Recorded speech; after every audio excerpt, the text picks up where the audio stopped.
A bear doesn't just want your food. It wants to figure out how you keep it. Imagine a camper, confident their cooler or trash can is bear-safe, locked up tight. They return later, only to find a subtle sign, a test. The bear has been there, learned a weak point, and will be back to try again. This isn't just about hunger, it's about intelligence. Bears are highly adaptable, curious, and persistent problem solvers. They remember easy food sources, turning human food storage mistakes into repeat problems. So, how do you stay one step ahead? Always use approved bear-resistant containers. If required, hang your food correctly. Secure all trash properly. And remember, every food scent is a signal to wildlife. The lesson is clear.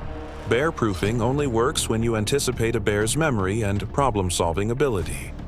Good camping habits protect your food, your campsite, and the bear from becoming too comfortable around people. If a bear solved your food storage once, would you trust the same setup again?